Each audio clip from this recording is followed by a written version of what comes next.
Welcome, everybody. Hi, Andrew. Nice to see you. Hey, great to see you. Yeah.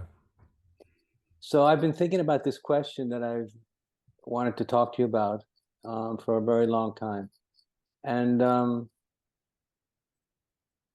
question is, how can we live a spiritual life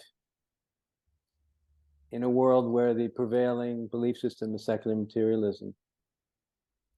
And I was brought up as a secular Jew. I was a secular materialist as a young person without even having any idea that that was the case until I was 16 and I had a spontaneous experience of cosmic consciousness, which gave me a completely different experience about the nature of reality. And I realized that the world, as I understood it, was very different than I'd ever imagined it to be. And ever since I had that experience, I've been an outsider. In order to pursue my awakened interest in spiritual enlightenment, I had to I had to pursue an esoteric path that most people didn't understand, couldn't relate to, couldn't make sense of it. So I've been an outsider for most of my adult life, and so I've often pondered the question: how can we pursue spiritual awakening, the path of higher consciousness, without feeling that we're on some culturally conditioned level that we're maybe doing something wrong or something that a lot of people don't approve of, whether that makes sense to us or not. Um, so often, what people do who are in a similar predicament as the one I've been in is they usually find similar souls who also feel like outsiders, and the outsiders get together, and then they're seen as that they create a cult together. And along these lines, I remember when I got to familiar with the teachings of Ken Wilber. That was when I heard him speak about what he called flatland. He spoke about America as a culture of flatland. What he meant was that there was no spiritual depth because the American culture and Western European culture was trapped in secular materialism for developmental reasons. And when he spoke about flatland, he spoke about it as kind of a spiritual desert. It was a place that was so lacking of deeper depth and therefore a capacity for being deeply human. And I remember when he said those things, I had found it incredibly compelling and very interesting because I never thought in those ways before. So I just thought, I was wondering to hear some of your thoughts about this and to see how we could make sense out of this. And because the ultimate goal of spiritual enlightenment is non-duality or oneness, not being an outsider, it's being an awakened insider. So I was wondering, just have you had any thoughts about it to begin? Well, I can certainly relate to the sense of being an outsider and having earlier experiences which push me, you know, outside of the norm or outside of what other people were doing or thinking I once walked into a library and read a book and then I walked out again and I looked around me and I didn't have the same trust or belief in the professors or the society or anything. Um, and so I went searching for various paths and all that. So I can relate to that. And I have a question about this world right now. I think we were talking before the break about, we see on the news the world plummeting deeper into hell, and then the grief of that. And then, so, if I throw a question back to you, it's like when we use this word enlightenment, I think this is the tension maybe you're talking about. It's like, what can enlightenment do for, I don't know, this little girl whose brother was just killed, and you know, Well, I think it reveals to us at the deepest existential level of consciousness that there's an inherent non-duality, there's an inherent oneness inherent in all of reality, and there's an awakened recognition when we experience that directly that fighting is not necessary, that quarreling is not necessary, that being against each other and struggling to get what we think we need is not necessary. So we're all on the same team. Yeah. Just, we're actually on the same team, even with people that we hate and find repulsive. When we awaken, we discover actually we're on the same team. We are them and they are us in a very profound metaphysical sense. But this metaphysical recognition reveals to us a possibility that in that state of consciousness, it seems very obvious that we don't need to be against each other. And then we see that the human condition has been troubled by this issue ever since we became human. And so this is not a new problem. It's just we've become a lot smarter and more technically brilliant and creative. But we haven't solved the problem. So we find ourselves right now in this moment where we're intellectually brilliant and technically creative geniuses, but we're still struggling with hatred of self and other in ways that are bringing us to the brink of extinction. Yeah. And it's very frustrating. So of course, then you say, well, what's the point? The point of enlightenment? Well, I think the fundamental point is that it reveals to us that at the deeper level of at the deepest level of consciousness and cognition, which in that state of consciousness appears to be much more real than our ordinary state of consciousness, we realize that that state in which we see that we're made of the same stuff is more real than that which appears to help us see that we're not. It seems to be a deeper truth that I am you and you are me, and it's not that state of consciousness. That experience is not intellectual, but it's experiential, and then it gives us the faith to live in this crazy divided world as if that were the case. As if that were the case. Yeah. As if that were the case, sure. Well, I'm saying that because I was thinking also about this idea of evolution, and then looking and saying, okay, what evolution? Another war. It's like, what evolution? We're exactly the same, and we're worse. I'm just saying that as a provocation. I'm not saying there isn't, but this is more like an emotional reaction to, oh, here we go again. Never going to change. I think I have a good answer. I was just talking about this with Danielle yesterday, that that we have been evolving. That what we understand the situation seems to be that our technological development has not been happening in lockstep with the evolution of our consciousness, our self-knowledge. So we can become a creative genius technologically and still be a fool spiritually. So that's it. I think that if we had been I think if I think if the whole world had been one awakened monastery where people were practicing to evolve their consciousness as if their life depended on it, and this technological innovation was happening in the context of of the awakened consciousness of that monastery, I think the world situation right now might be very different. We might be living in the promised paradise that everybody dreams about. But if we just focus on what Ken Wilber calls our exterior dimensions and don't deal with the interiors, this is exactly the kind of mess we end up in. So is the question is how to scale this business, and is such a thing possible? How to get people interested in the very difficult task of wanting to engage in the interior sciences, so to speak? Well, it became apparent to me when I was a kid, once I had this awakening, a few moments, that without that understanding, without that recognition, without that opening, nothing else really made any sense, because my values were so self-centered and materialistic and narrow and narcissistic and small-minded and all about a small part of me that didn't matter anyway.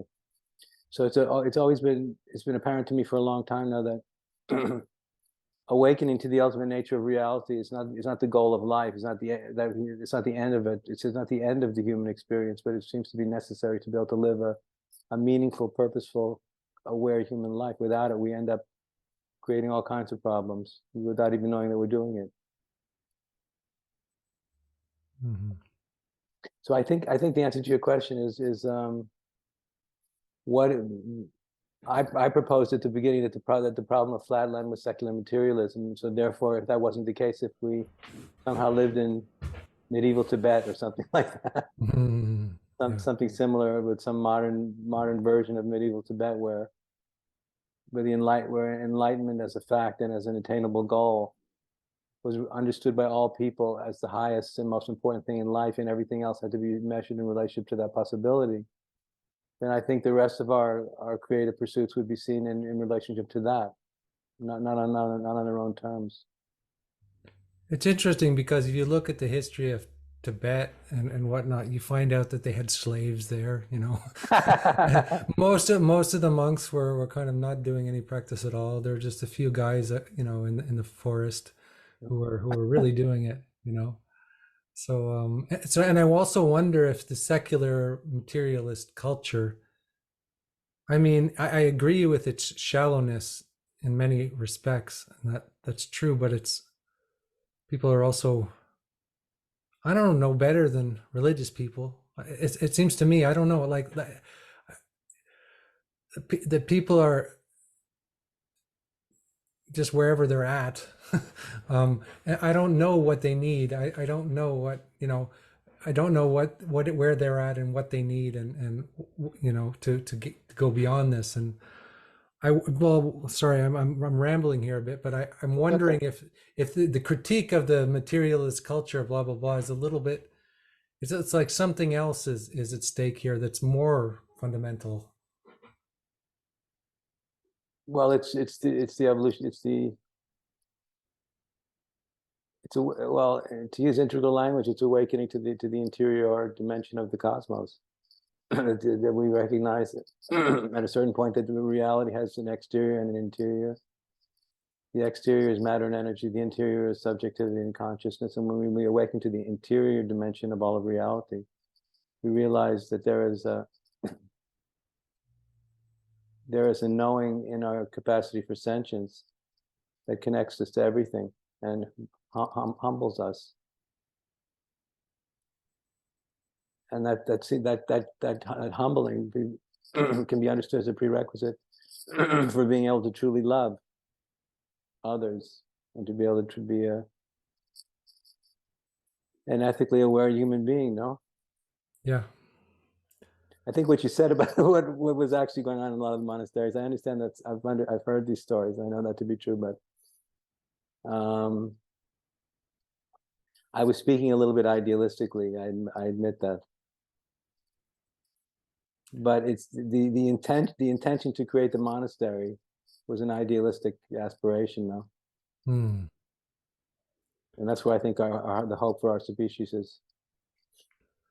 So everything resides perhaps in, you know, or at least the first step is a profound intention, right? Absolutely, absolutely. And these kinds of experiences give us conviction that it's possible. If it's possible to see, when we look beneath the surface of reality, we understand, we glimpse it, but appears to be its ultimate nature.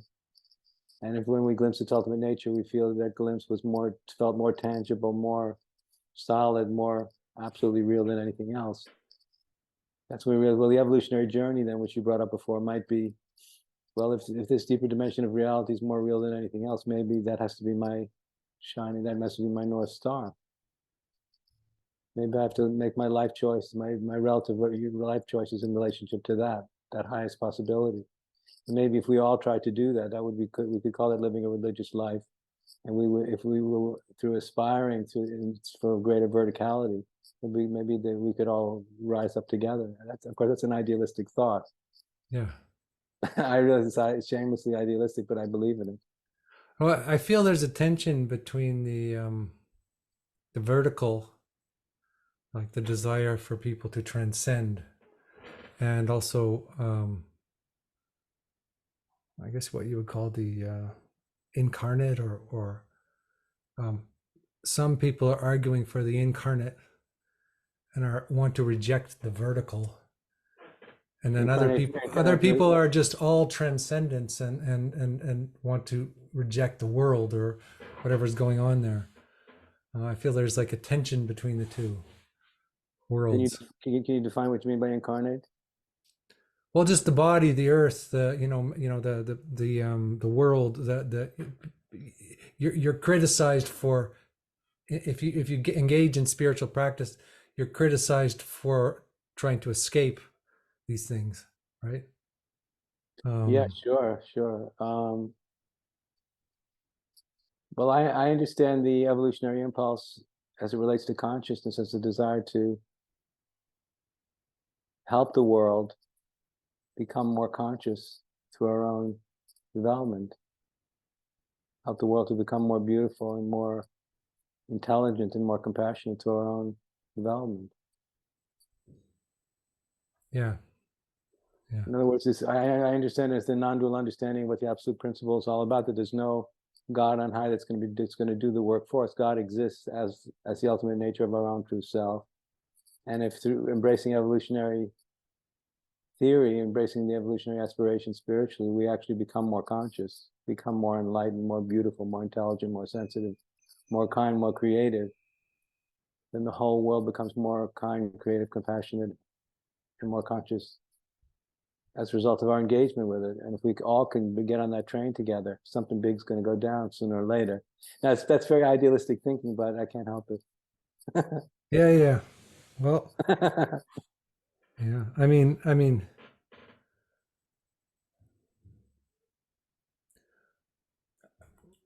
I guess that you could sign up for that, or something else, and the other thing that you might sign up for isn't that appealing. um, Could I get. anything be signing up for anything else be any better? I don't think there could be signing up for anything better. No. So then, I guess is your question like how to get people to sign up for this, or is that what your question Well, is? And when you're saying the secular yeah, yeah, materialist world, the godless world, all these people who are very intelligent, smart, technocratic, even geniuses, who are just utter and completely have no sense of the dimension of what you're talking about. exactly, because as you eloquently brought up at the beginning of our conversation, the human race seems to be driving the bus off the cliff, Yeah. the bus of the totality of humanity and then the whole ecosystem, all of life on Earth, at a very fast pace. So therefore, we need some radical remedy. So Situation what's is, the radical remedy? I get the radical remedy is waking up, right? Is that simple? well, in theory, it's that In simple. theory, it's that simple. It's not that simple in reality. In theory, it's the ultimate. It's the ultimate medicine for the problem. But that's on the theoretical level. Practically, it seems almost impossible. That doesn't mean the Yeah. theory is wrong, though. Yeah. So how do you sell somebody an impossible theory? By being well, I believe by being a convincing exemplar oneself. Yeah. I've always felt that we have to be convinced that these higher states of consciousness mean something. And the only way to find out if they mean anything is by spending time with people who are abiding in them as them for long periods of time. And if they're the real thing, they start to awaken our own sense of what's possible. We usually start to think about possibilities that we never imagined before because of their example. Yeah. And what about, I mean, you've been doing this for a long time, and you've been idealistically inspiring people to get on the enlightenment train, so to speak, and you've seen the success and failure of that. Well, maybe, I mean, for this time, for this particular time, what do we need to know? What do we need to know to? Uh, how can we avoid those pitfalls? I guess it if comes I it knew, comes if I knew across to it, the like this the guru thing, right? That people are so afraid of, and then we've talked about this before. The people want the sangha to be the guru, and in fact, they want to do it all themselves, and then so there's this rejection of verticality. which you are Well, kind of promoting again. But how is that done correctly? um, I honestly have no idea. yeah. What I can tell you, to speak personally, since you asked, is that I've been trying ever since my community crashed 10 years ago. I've been trying to resist the excitement and the passion of verticality as I experience it. I've been trying to resist it. I could try to keep my foot on both foot on the brakes. But the more that I teach, the more that the spiritual energy moves within me, and the more I start to get back in touch with the complexity of the human condition in myself and in others. It seems that this urge towards verticality is the only way that's going to get us moving. And so I don't know of any other way that actually gets the train moving, because as you said, and as we discussed, I think when you first interviewed me, the resistance to verticality is a cultural problem. I think it's a postmodern cultural problem. It's a sickness, a postmodern epidemic. It's a refusal of the highest, of multiplicity and plurality becomes more important than that which is highest. And just because that's a cultural disease right now doesn't mean it's right. And just because as many mistakes have been made in the name of verticality and evolution in the past 3,000 years, in the past 100 years, doesn't mean the impulse itself is wrong. It just has to do with the way we interpret it, the way we have interpreted in different contexts. It's been mistaken, and there's been a lot of negative bad results as a result of that. But that doesn't mean the impulse itself is wrong. It has to do with the way we've been interpreting it. That's what I think anyway. Does that make sense? Yeah, well, I think what I'm hearing you say is, bring back, the G, the G word, or, you said the highest, the divine, all this sort of thing is like, Absolutely. and people don't want to do that. A lot of people. But I think as things kind of get desperate and strange and bizarre in the world, it feels like people are moving back to the need for a transcendental principle or the higher principle again. I've noticed that it's not so taboo to speak about the divine anymore. Or And thank goodness. One thing I wanted to bring up was this idea that, and I think in Mahayana Buddhism, there's a point, or it's discussed that not, when we awaken to non-duality, the absolute nature of ultimacy, there's a deep recognition that the ultimate principle, the highest nature, the ultimate principle inherent in reality itself exists equally at all times, in all places, through all circumstances, everywhere. God exists as much in the marketplace as on the mountaintop. That's a traditional Zen idea about it. yeah, So then if someone's deeply realized, and for them, they feel like sitting in the gutter or sitting on the mountaintop under a tree is in relationship to being intimate with that which is absolute. There's no difference, because God is everywhere. And if that's true, which is, it seems to be true on an ultimate level, but if it is true, that means we should be able to live the totality of the human experience, including all aspects of life that seem or would be considered to be secular, like having children, having a family, working, doing all the things people need to do to survive in this world and make life work. That there wouldn't be any difference ultimately between living an awakened spiritual life and a secular life. That would seem to be the goal when we get to these higher stages of consciousness. That always seems to be the promise, that with this division between the secular life and the spiritual life would come to an end, and then all life would the whole human experience would be seen to be as inherently divine, inherently spiritual. And now we could do it all under one roof. At least that seems to be the promise of integral theory and integral consciousness and evolutionary theory and the evolutionary teachings of Sri Aurobindo and people like him. So that's my belief, but I wonder if it's really true, because I've thought about it. But is it really true? Because we haven't gotten there yet. We haven't gotten anywhere near that. Well, I was just reading in a book about Buddhist tantric tradition. They were talking about the inner yogas and the outer yogas, and the outer yogas require special behaviors. Really weird ones for us anyway, like bathing 3 times a day or eating only white foods, and and then really strange kind of going to a mountain and finding you very, and then the inner tantras can be practiced anywhere at all time because you don't reject anything. Hmm.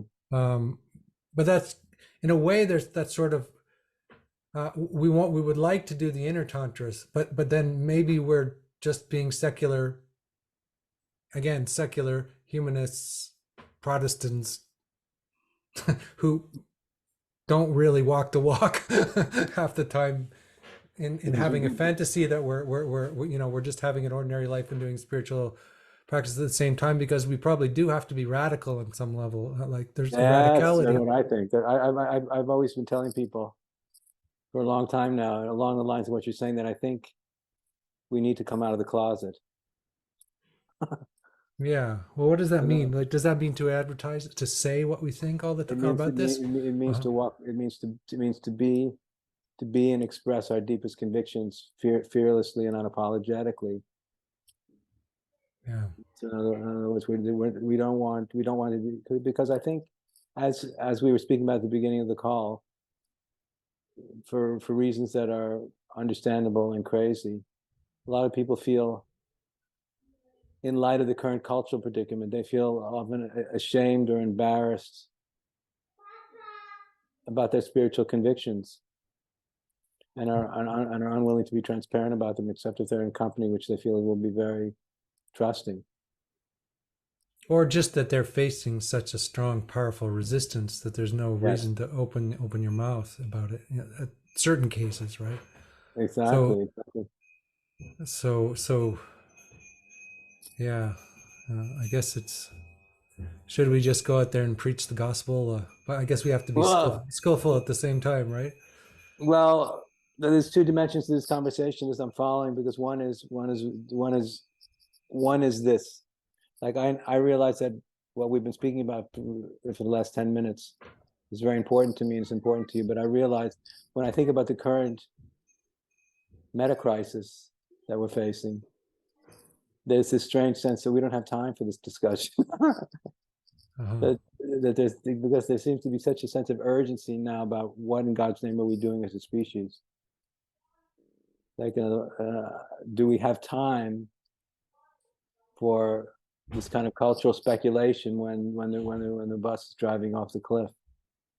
I don't know the Mhm. answer to the question, but I notice as we're speaking, I'm struggling within myself. Nothing to do with you. I'm struggling with myself between the developmental tension between the fact that time is up. We don't have any time left to speculate. In a sense, we have to do what we've got to do with a great sense of urgency, because the time is nigh. The time is now. Yeah. Time is nigh, and we're in trouble. We're in trouble as a species, and we're in trouble for reasons that are very much to do with the nature of this conversation, because of human ignorance. It's not anybody else's fault but our own. So the problems we're facing are inherently spiritual and inherently relevant, and Yeah. and maybe facing the fact that we're doing this to ourselves and to the whole planet, and we didn't have to. We still don't have to. Should be enough to wake up anybody.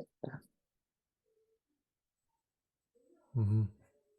Because sometimes I think, because the thing with consciousness is, when you're awake to consciousness, there's a great sense of urgency, urgency, urgency. Wake up, wake up. It's so important when you're awake. But now, it feels to me like there's even a deeper sense of urgency because of the crisis we're in as a global species. Yeah, I was gonna mention that the difference between, let's say, the fact that the human condition is already in crisis, being human in in an ordinary state. At least it seems to me, I mean, that it doesn't work out too well. Um, uh, It's not working out too well. it doesn't work out too well. So that's always the case. Sometimes Uh, more than others, though. but then maybe now it's an intensely, it's maybe like the best and the worst of times, like the time where it's, in some ways it's more possible to do anything right now, but it also seems to be the worst of times as well. It seems to be the best and the worst of times. You get that feeling? Or Well, I have heard other people say what you just said. I remember I was listening to Joe Rogan yesterday. He's saying, "I'm so excited to be alive. This is the best time to be alive." not like that, no. Well, I've heard other people say that. I said, really? I said, I find it quite unbearable. No, but what I mean is, I think that the culture is so fucked up and so completely, like that nobody cares anymore. So you can go out and do intense things. Um, if that makes any sense. Nobody You can cares you could anymore. really What do you mean nobody cares anymore? well, you know, you're not gonna get you're not gonna get put in prison or or or for your views, or there's a lot of freedom right now As long to as you're not living in Iran. as long as you're not living in Iran. I mean, in our circumstances, I mean, yes, you could say that other places are pretty bad, but we're not hungry and But it's funny in relationship to what we're speaking about. I can feel the similarity between when one is very much in one's highest states of consciousness, feels very awake, and feels how imminent is the possibility of deep intimacy and the experience of kind of a shared nirvanic perfection inherent in the consciousness of consciousness with self and other, and seeing how imminent that possibility is, and then realizing how most people don't have any idea that that's possible and are so far away from it and are actually quite terrified of it and resist it terribly. Would rather jump off a cliff than experience like a radical spiritual transparency. And so I just feel there's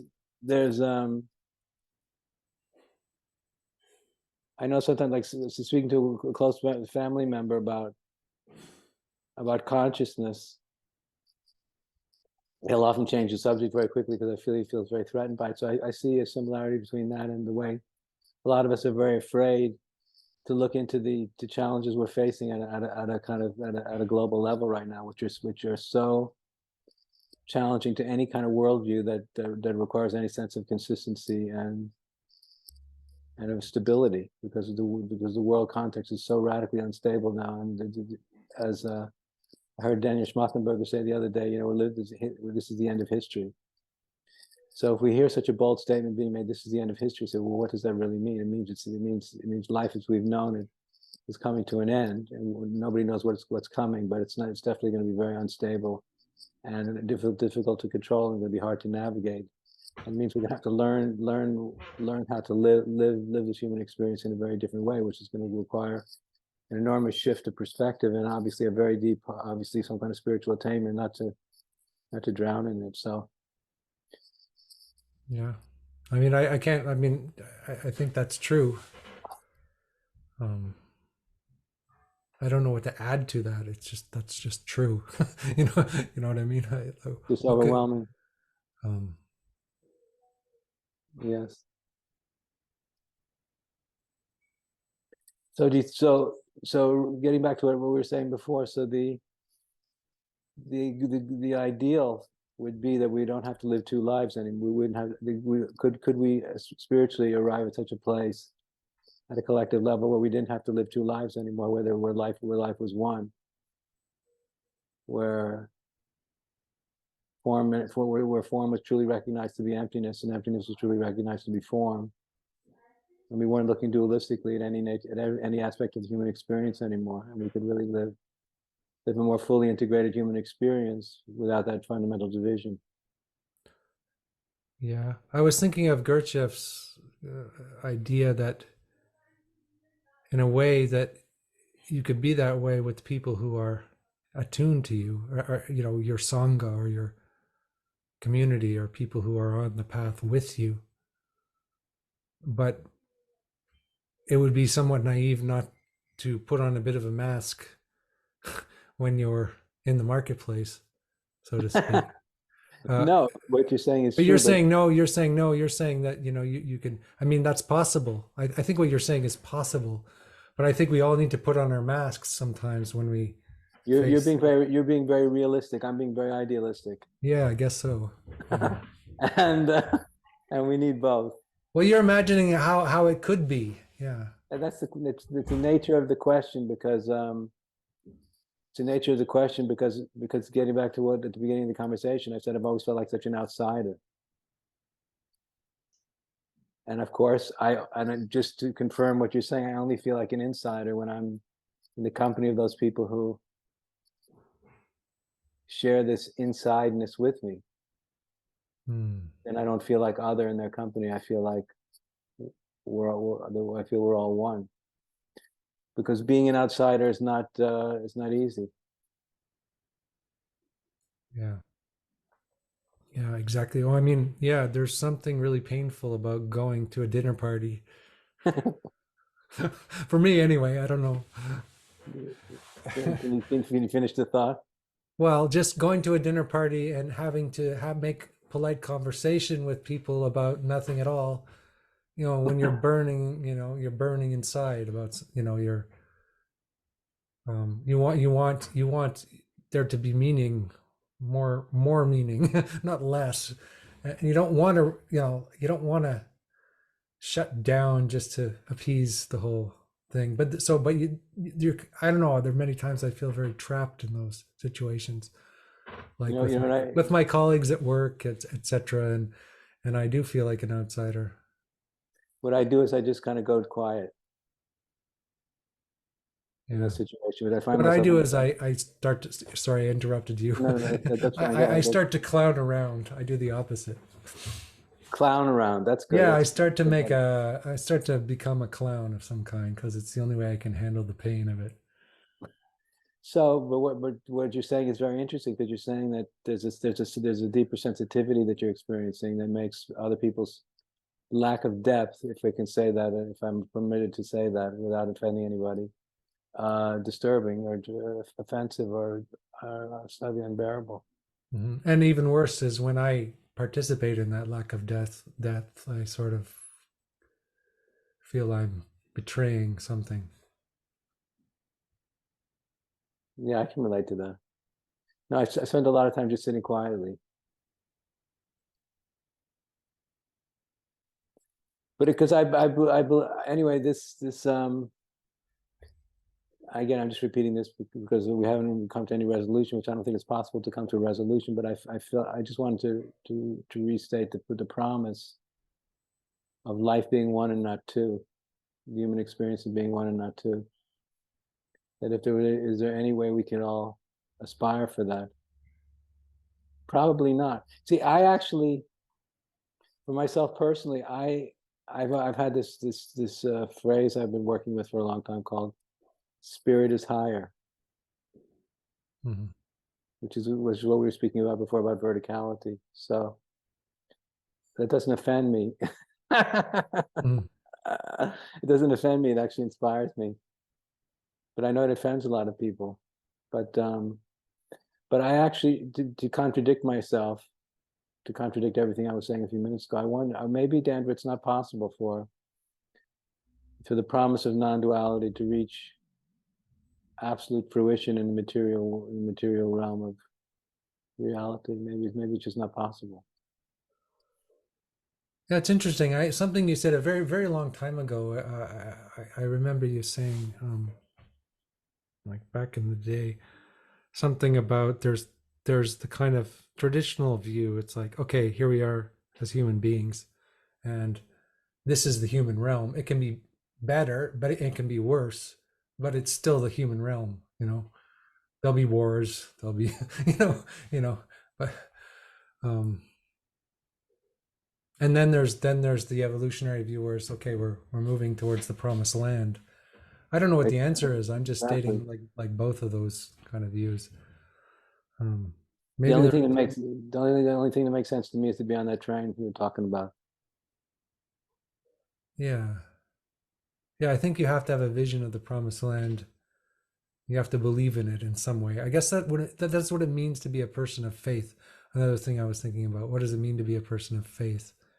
It's like you can't prove any of this shit. I mean, you can't just say, okay. There's actually every evidence that you see is against that possibility almost, right? Well, it depends where you're looking, but yeah, but most directions, yes, but not all directions, because historically there have been awakened individuals and groups of awakened individuals that have been looking towards the promised land and been on that train and been kind of putting a lot of coal in the engine. Yeah. Yeah. It seems to be built into the human enterprise is idea is spiritual idealism.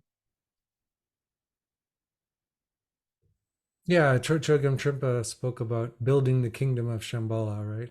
Exactly. So that's like what should be done, which we should be doing. That's Amen. Amen, brother. yeah. And if if we're on that train, even if we haven't arrived yet, we're holding the vision of what's possible for all of humanity in our awakened minds and hearts, which is a great gift to ourselves and everyone else. There's this line. I think it comes from the Buddha, but I learned it from my guru, and he said that as nirvana has no beginning and no end, so also samsara has no beginning and no end, which are two completely different absolute perspectives on the nature of reality.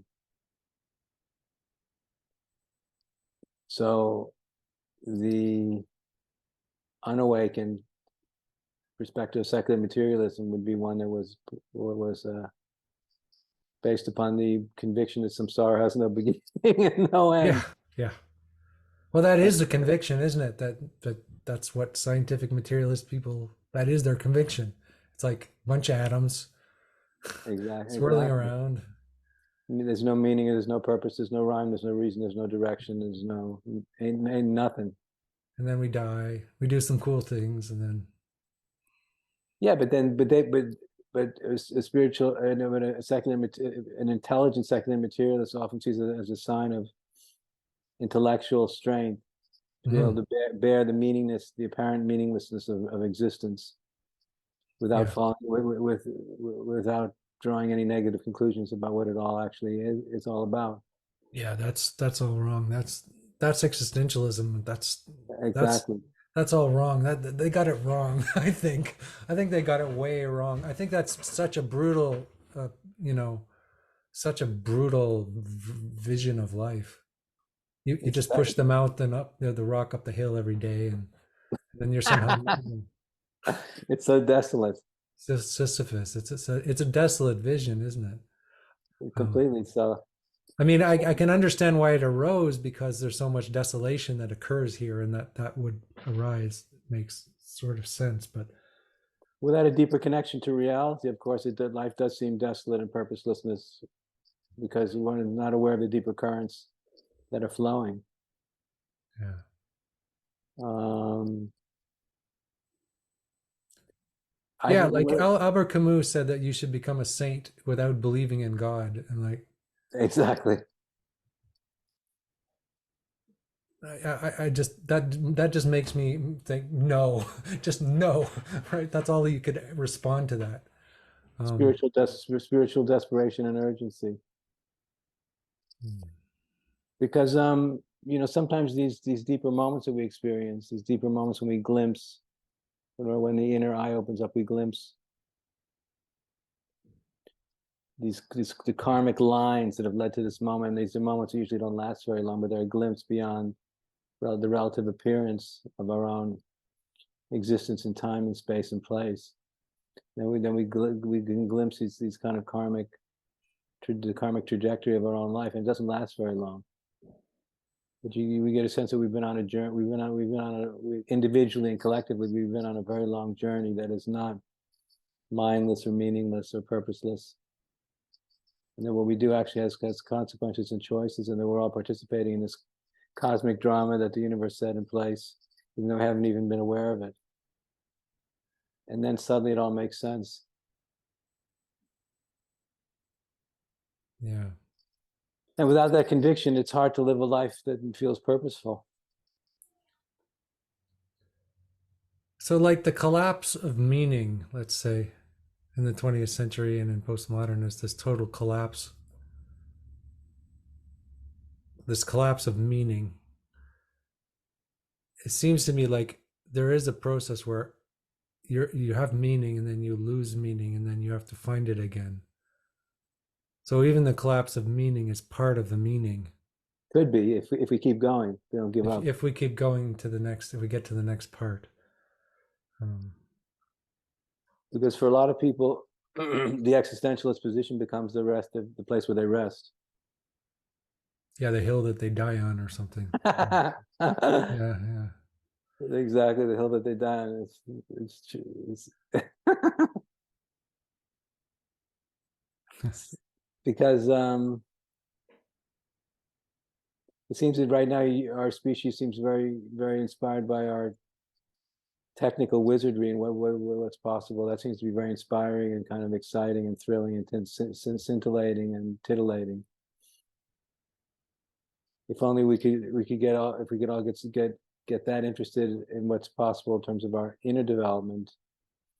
To get back to what we were saying at the beginning of the call, then we could be responsible creators of these magical powers and be able to handle them without destroying our own lives and all other life on the planet at the same time. Yeah.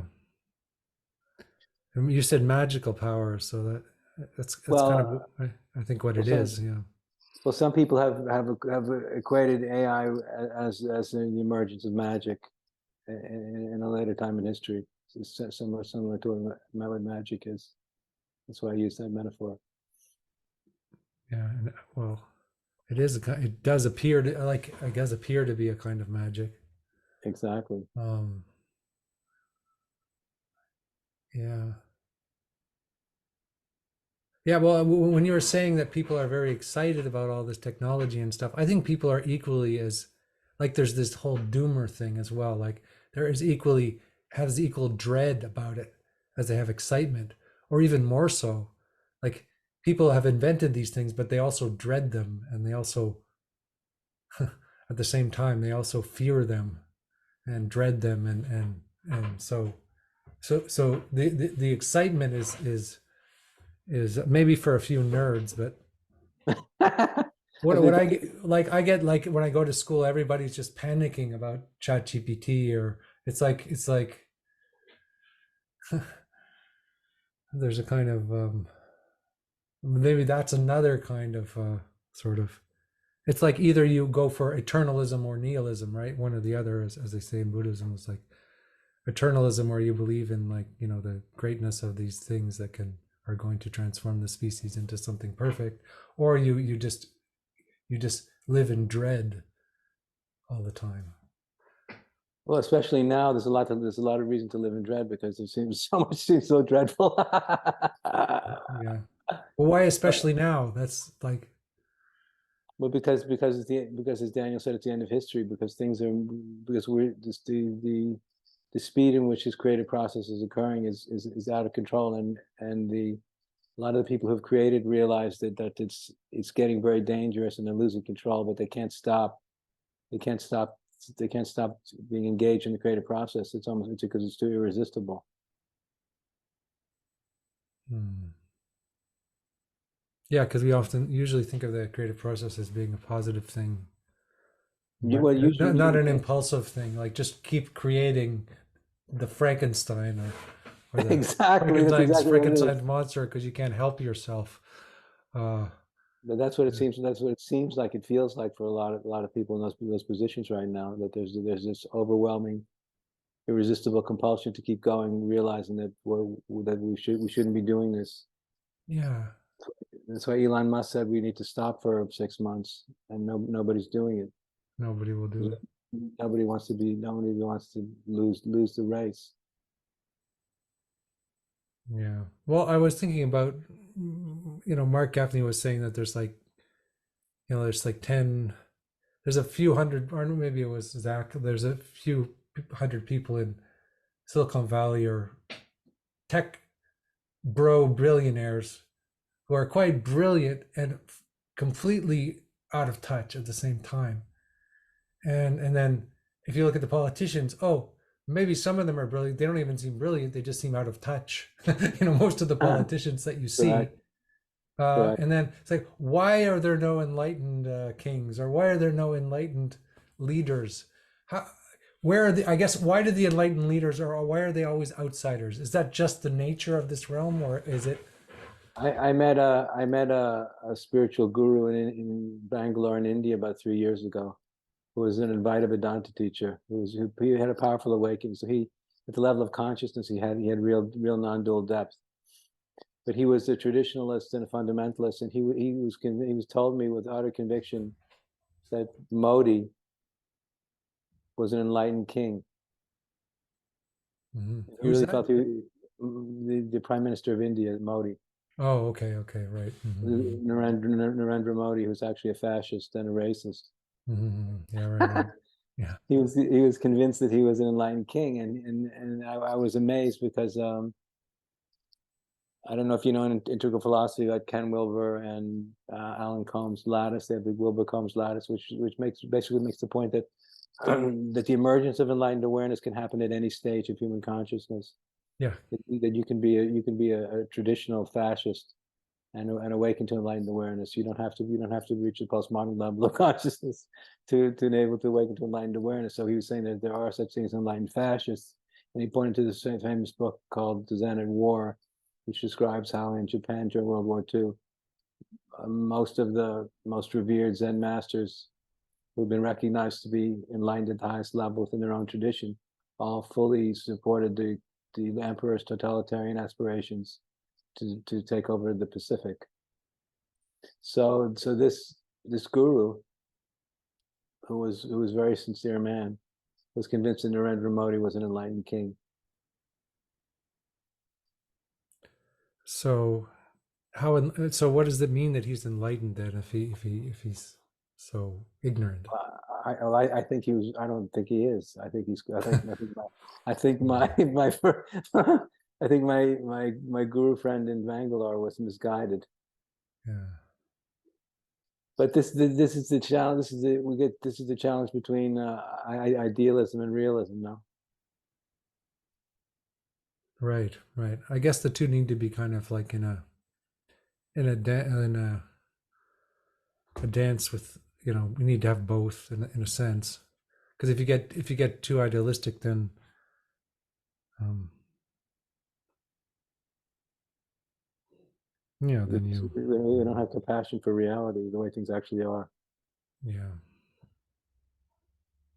But what if Andrew? What if our culture would evolve to the degree that we realize that these spiritual values, these spiritual principles, were fundamental, and and and and uh, and a necessity at a primary level in order for us to be able to evolve in a way that wasn't going to be destructive. yeah. What if? But doesn't that make sense? Because the question is, how do we get into this mess? And we can see at a primal level because we weren't educated with these primary spiritual values and understanding them to be uh, necessary foundational building blocks of human sanity. And if we were taught that at a very early level of life, and we're Yeah, and taught a different perspective on the nature of human growth and the nature of reality itself, and the meaning and purpose of life and evolution of human consciousness, we could fit all the other aspects of life that are also important in that context in a way that would make sense, and we'd ultimately be able to handle it, because we can't handle how powerful we've become now because of our own lack of spiritual development. yeah. So I guess the thing is to educate people, and I don't know if that can be done en masse or anything like that. But I even think that if it's done in small communities, that would have a profound effect, even if Well, it isn't done en masse, and it isn't, um, that there will be a ripple effect to the rest of the world. So maybe just focusing on the small communities, and the education of younger people, and getting people educated in the spiritual path. well, no, I And agree then with you're you. saying, well, there's no time, it's too urgent. I don't know. Well, I find interesting in this discussion that we're coming upon again and again the dichotomy between idealism and realism. But what I find and have found very helpful in terms of my own thinking about all of this is when we can understand why we've ended up in this mess and how we've ended up here. It helps. It makes it more bearable. Because if we understand what created the problem, then we get a sense of what the solution could actually be, and that gives us a sense of self-confidence about reality itself. But otherwise, we can tend to think that the whole project is doomed from the beginning.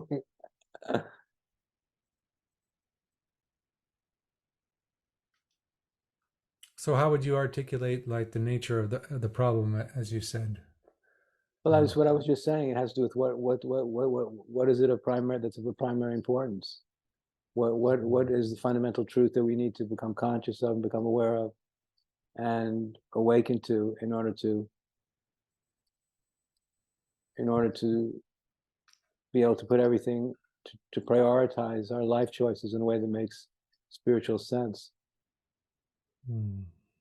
Yeah, I was reading again. Gurdjieff defined the word sin, right, as sleep, Ooh, like saying asleep, and I thought that was very profound. And I was thinking about that, but then if you're asleep, how can you sin? Because you're asleep. But anyway, I think he's making the point is, yeah, the point is is that we're asleep. it's no most people see what's even worse than the fact that people are asleep. They're sleeping. They don't know they're sleeping. Yeah. So I because look, I was brought up to be a spoiled brat. My parents told me, "Sweetheart, you should do whatever's going to make you happy." So they kind of conditioned me to feel that life was an oyster and I was there to enjoy it, to do whatever was going to tickle my fancy. They didn't tell me that there's bigger context and that I was going to be needed for, and that there was a larger purpose to all this, and that I wasn't the center of the universe. Hmm. Yeah. Because what's helped me to understand our current predicament it was is the recognition that when which is the which is great leap forward of the modernism. It's made so much possible. In that great leap forward, we lost touch with our own interiority and our own spiritual depth, and that created the conditions that made the challenges we're facing now almost inevitable in terms of over a 400-year period. And when I understood that, it was intellectually a relief. It wasn't existentially a relief, but intellectually it was a relief because I said, "Oh, I understand how we ended up here. It was inevitable." Hmm. I guess it's a relief to realize the inevitability Yes. of what's happening and just to sort of accept it, even if you have to, like I was this morning, sobbing, um, looking at images on Twitter. Well, because if you know why we ended up in the situation, it's empowering. It gives one a sense of strength because the feeling of not knowing why things happen at all, feeling clueless and utterly lost and at the mercy of the forces of nature and of human ignorance is a terrible way to feel. But similar, as I said, I think we were speaking about this before we got on the call. Similar to you yesterday, I burst into tears a few times for the same reasons that you did, because contemplating the nature of this terrible war that just broke out in the Middle East, and realizing how much death and destruction was going to happen, and how inevitable it was, and how absolutely unbearably tragic and horrible it is. I just didn't know what to do with myself. I just felt it was the pain of human ignorance, and how much suffering was going to be result in this was just I didn't know I didn't know what to do with myself. Yeah, yeah, that's it. I mean, I guess for me it was coming up against the the impossible, it, like a mother has to tell her child that her son, that his sister has been killed and is not coming back. It's like Uh, he was crying, is she coming back? And the mother says, no, she's not coming back. And it's like, and the child is just weeping. And I'm like, oh my God, this is like, it's just how do you go beyond that? How does anybody go beyond that? How that, I don't know how to say that, but that's what got me somehow. It's like, how do you go beyond that?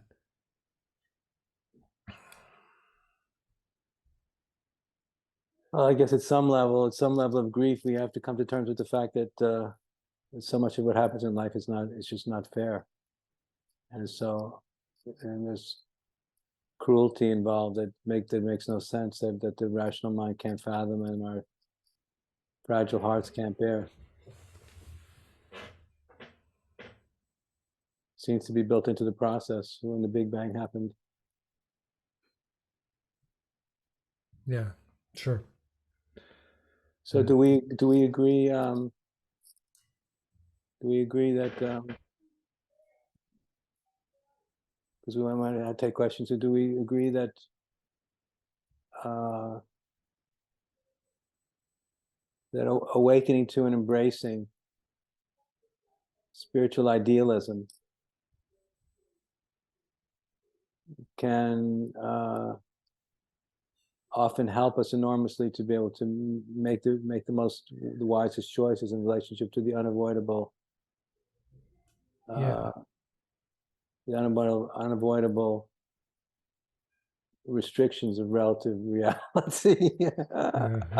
In other words, so we want to keep our sail flying very high, but realizing that the seas we're sailing in are very rocky, and we're not going to be able to avoid the storms. At the same time, holding that kind of duality with a lot of courage and strength. Does that make sense? Yes, I'm sorry about my lighting. I'll go and close my blinds in a minute. The sun is coming right in. Uh, I agree in a sense, but it has to be a very tough, intelligent kind of idealism. Oh, absolutely. I wouldn't have it any other way. So that would be my only, as long as it's that, as long as it's like, as long as it's really as long as it's the kind of idealism that is you know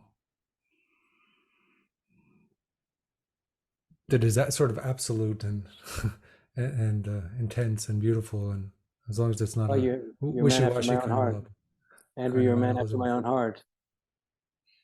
Mm. Most people don't like tough idealism these days. Yeah, it's true. How did you get like that? I have no idea. I'd have to. Yeah, that might be a long conversation, but um, yeah. Well, yeah. I guess a lot of. I guess sort of. I guess things kind of.